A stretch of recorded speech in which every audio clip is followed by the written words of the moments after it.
Hi, it's Henry. Welcome to part two of parametric brick coursing on a surface.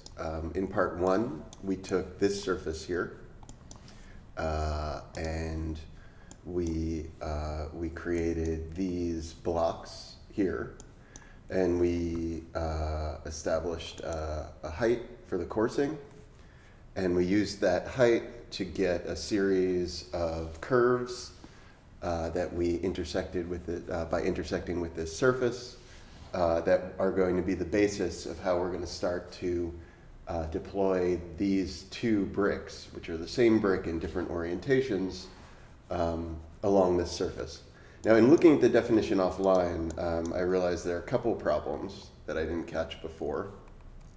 One is that in block 2, somehow I didn't connect up the mortar joint to get the overall width, so I'm going to do that now. And the other is somehow I didn't connect the height to the component that makes the box for number 2, and I'll do that, right? And you can see, there we go. The other thing that I want to do is I just want to move these boxes out of the way to make life a little easier to see. So I'm going to change that value to -24. That's the point that creates a plane that I make that brick on. And for brick 1 here, I'm going to hook up a panel and set that to -12. And you'll see that guy move over like that. Okay. So now we're ready to go, and what we need to do now is to create a bunch of points and then planes along each one of these curves to start to move our bricks on.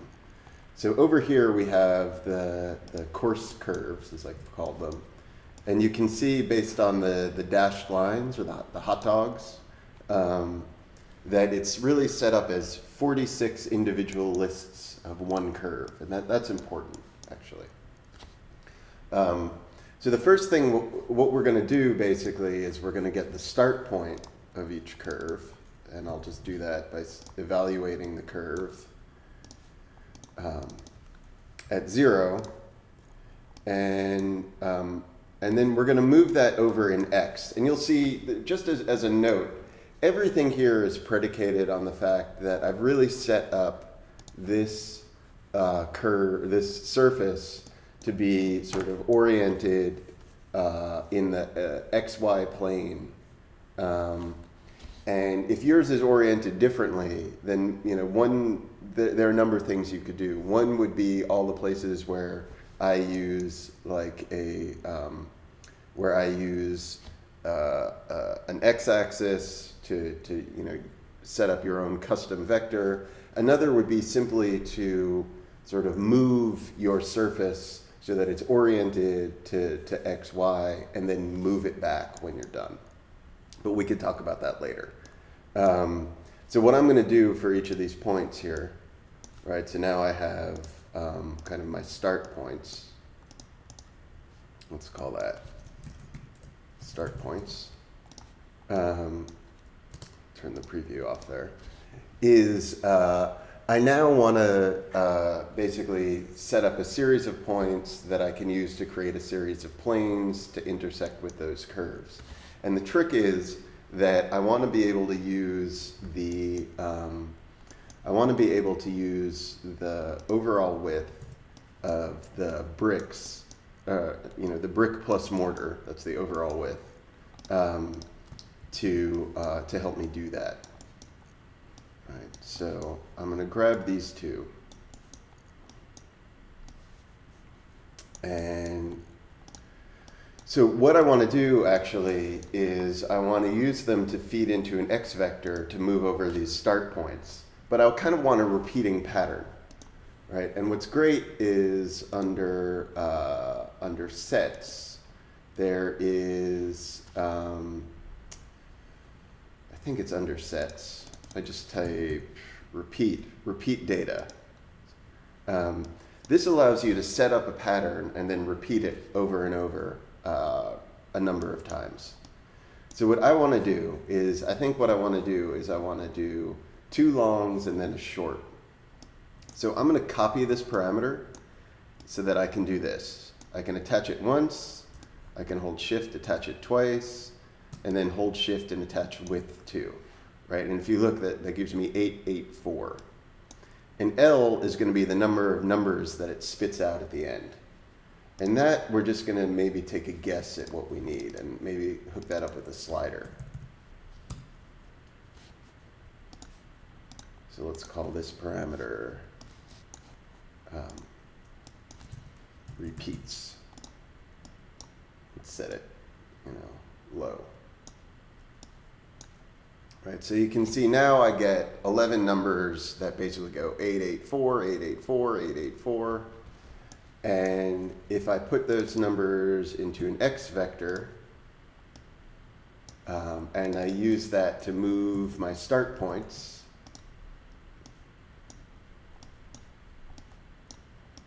right, you can see I'm getting each, because this is set up in a list of lists, and this is just a single list. It's moving each one of those start points 11 times. But the problem is, right, it's 884. And what we really want is we really want it to be 8 plus 8 plus 4 plus 8 plus 4, or sorry, you get the idea. So there's a great component called mass addition. And usually when you use mass addition, it gives you 2 numbers. The top one, that's the result of like adding up all the numbers in a list, right? So if these 11 numbers, we add them all up, it gives us 76. That's not all that useful. But what is useful is the partial results. So the partial results, if you can see there, the first number is 8, because that's the first number in my list. Let me set up a panel so you can see this. Right, this is what's coming out of the repeat. 884, 884. And this is what comes out as partial results. 8, and 8 plus 8 is 16, plus 4 is 20, plus 8 is 28. So that's really useful, because if I hook that up now to my X, you can see that now as I add that number, right, it's just going 884, 884, but it's cumulative, right? So that's the result of my move, what's in pink. But the thing that we also want, actually, is we want to make sure we have that initial point. So what I'm going to do is I'm going to get a point parameter, and I'm going to attach my start points, and then I'm going to hold down shift and attach my new points. And if I mouse over, you can see I have a weird problem. And what's going to help that problem is if I say simplify, and here I say simplify.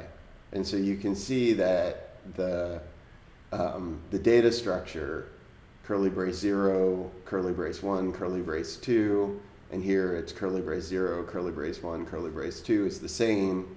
So now I get 46 lists, each one has 27 values, right? That's my 26 repeats plus my 1 initial starting point. And so when I highlight that, you can see that I get the first point and then all the others, right? So if I undo the simplify, you can see, and I mouse over, you can see what's happening there. I'm getting curly brace 0, colon 0, and curly brace 0, colon 1. Hitting the simplify just gets rid of that unneeded 0 and makes sure the data structure is the same. And that's why this is all clean, and 46 lists of 27 points. This stuff, as I've said many times, is like the hardest part of Grasshopper, is understanding how list management works. So now what I have is I have my sort of brick points in elevation, but we can see that in plan, right, it's not following the curve. And the way that we're going to make it follow the curve is we're going to make it follow the curve by using each of these brick points and creating a plane that we're then going to use to slice the curve, a plane that's parallel to the y-axis. But before we do that, what we need to do now is we need to start keeping track of which one of these points is going to have the brick in the long direction, like this point, and which one is going to have the brick in the short direction. So right now, for every curve, there's just a list of 27. But what we need to do now is to sift through that list and separate out the A from the B, from the A, B. So here's how we do that. If you type sift pattern, right, which is under sets in list, I think somewhere in here, there it is, sift pattern, right? This is our list. And the pattern, right, so here, if you zoom in, you can add 0, 1, 2. We only have two kinds, like A and B, 0 and 1. And you can see that the pattern, the way we set it up, right, is, right, 2 of brick width 1 and 1 of brick width 2. So if here we right click and we say multi-line data so that we get a list, we say 0, 0, 1, and we hook it up to the P, it means that now we get our brick points in 2 lists, right? That's the list of the ones that are to the left of a long brick, and these are the ones to the left of a short brick. So let's call them points 1 and points 2.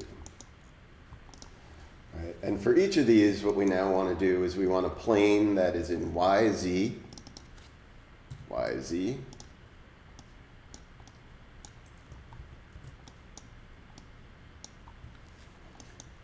and we want to use that plane to intersect these curves. So under intersect, mathematical, there's the intersection of a curve and a plane. Right? These are our planes, and again, if we right-click over just to make sure the data is set up right, and you can see it only has, it's not 0, 0, it's just 0, and it's 1, 2, 3. If you're ever in doubt, you can always just simplify. There's no harm in simplify. And then over here is our parameter with our coarse curves. And we can do the same for our 2 points, right? So now if I hide all that, right, you can see over here, right, I have, and let me turn off that layer, right? I now have 2 sets of points on, that follow the curve. Right. So now it's just a matter of remapping my my bricks back onto those points. So to do that, the easiest way, one of the transforms I really like, is called orient. And orient takes a piece of geometry and an initial plane and maps it to a new plane. So these guys, right, those are our long bricks, right? And here's the initial plane. You can see there that brick 1 is made on, and there's brick 1. So I'm going to copy them and move them over.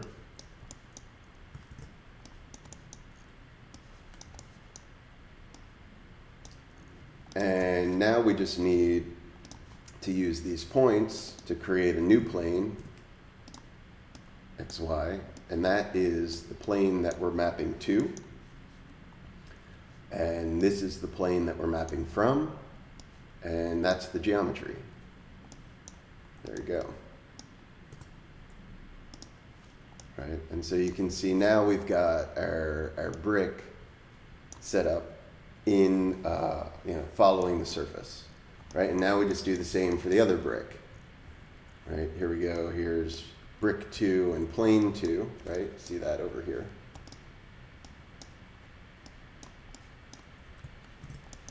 I just hit Control G to group them because I find that easier to drag it. Right, and again we make an XY plane on our second set of points. right there. And we use orient. And this XY plane, that's our target. Plane 2, that guy, that's our original plane. And that's our geometry. All right. There we go. All right, so, and again, I'm gonna, let's see, hide the planes there. So you can see in plan, right, what's happening. And you know, one of the things I said was that we were going to make this a 2-wythe wall. And the way that we can do that now, right, you can see there's our, you know, there's our brick that's oriented this way. So we're going to take this brick, right, and because we're doing this as a corbel and we're orienting our bricks not to the surface, but we're orienting the bricks you know, in X and Y, parallel to X and Y, it means that we can just move this brick back 1 in Y, right? So that's brick 1. So we've said this, we've called that direction the length. We want the overall length, so that's the length of the brick plus a mortar joint.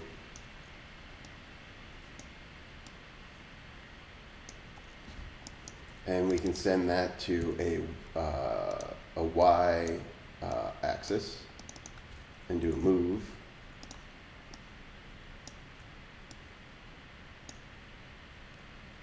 And there we go. Right, so that's our sort of second Y. Now you can see that there's still, like, this may be an unreasonable wall, like it may be curved a little bit too much in plan.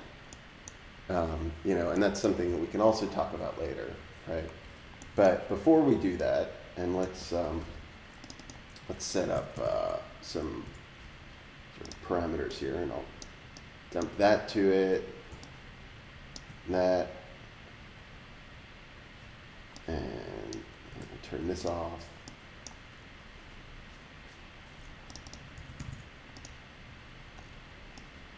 Send my orient to a parameter, and that's there we go. All right, so there's our wall. You know, one of the things, if you look at this in elevation, you can see that we've really created a stack bond. And what if we want something that's more like running bond, right? It means that the easiest thing to do would be to take this initial point and to move over every other one, you know, so that we change the starting point, right? So that point back here, right, is where we evaluated the curve. That's this point, right? And what we need to do is we need a way of moving over every other one. So this is how I would propose to do that, right? What we can do is the same thing we did over here, is create a repeat, right? So if we type repeat data, we need to set up our pattern. And the first course, you know, we don't want to move it over any. We want to keep it where it is. You know, we want to move it over 0. Right. The second course, that's really the first step in. Let's call this the step in. Set up a parameter for that. And maybe we want to move it over 6 inches. Right. So if I hook that up to D and I hold shift and hook that up to D, that's my pattern, 0, 6. And what we want to do is we want to repeat it over and over, once for each of these courses. Now fortunately we know how many courses, because over here when we cut the initial sections, right, we took that list and we put it to list length and we flattened it. So that gives us a parameter with the number of courses, 46. All right, so we'll plug that into L. And in this case, it's really important that we have the right number, right? So now we have repeated data 46 times, 0, 6, 0, 6, 0, 6, right? Now, if we just try to, what we want to do is we want to now move over an X, right? So I'm going to make an X, a unit X, and now we have 46 vectors.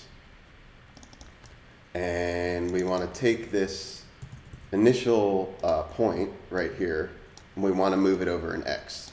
And you can see if I hook it up like that, right, and I mouse over, that I have 2,116 values Like, what happened? What happened is each of these points, right? This is not a list of 46 points. This is 46 lists of 1 point. And this is one list of 46 vectors. And so what it's doing is for each of these lists of 1 point, it's moving them 46 times. So you're getting 46 times 46 equals 2,116 new points. So what we want to do is we want to turn this vector into a list, 46 lists of 1 vector. And we do that with graphed, and then it's always good to simplify. So when we do that, then this becomes, if you mouse over it, 46 lists of 1 vector, 46 lists of 1 point.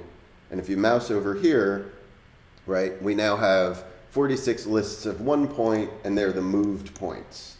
Right? So it moves by 0, it moves by 6. It moves by 0, it moves by 6. It moves by 0, it moves by 6.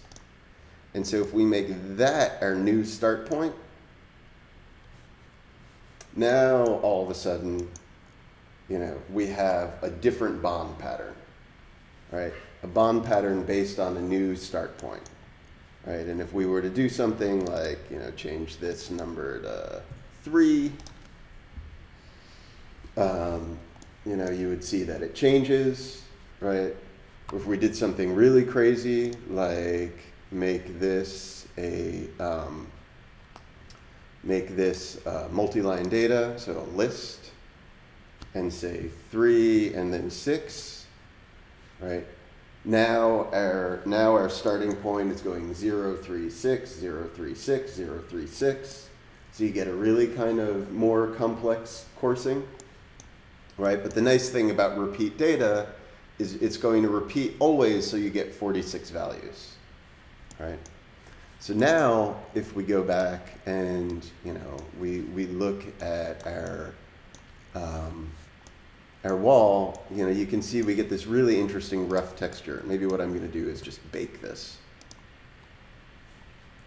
And then, you know, go to a blank definition so you can see it, right? You know, that's pretty cool, right? And what's interesting is you can see where the shape flattens out, it flattens out, and where the shape becomes really extreme, the corbelling becomes really extreme. Now, probably that corbelling is too extreme. And if that's the case, then what you might need to do is modify the shape, right? But fortunately, that's pretty easy to do. Right? Because the shape is controlled by the surface. So if we go back, and now something that I like to do when you're going to make a change that's going to cause the whole definition to recompute is you can hit the space bar and lock the definition. So now when we come here and we type points on and we get its points, right? If we decide to move them, right, the definition is not going to update. But if we go back here and you see this red line, and then we click the lock again to enable the solver, it'll now update. All right, and I can turn that layer off, and you can see, you know, we now have a less extreme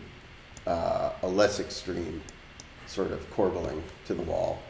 And I can go back, and if I bake this, right, the other problem you'll notice, you know, is we have these kind of unrealistic bricks that are just sort of hanging out. And I think the easiest thing to do, thing that I would do, is just manually delete them. Right? You know, like the corners, I think, are something that you may have to resolve by hand. Right? So here's one, you know, one coursing. And if we want to go back and, you know, change our parameters again, right, back to the way we had it before, you know, where this is just, let's say 6, so it's not, you know, 0, 6, right? You can see here's a second coursing. I'll bake that. All right, now we can look and see how these two are different. You know, if we set them to a rendered view, You can see this is the one where we start, with sort of 3 offsets. This is the one where we start with 2 offsets, where you get a sort of more, like a sort of a more even field on this. So this concludes part 2, and I hope this is something that you can use and play with.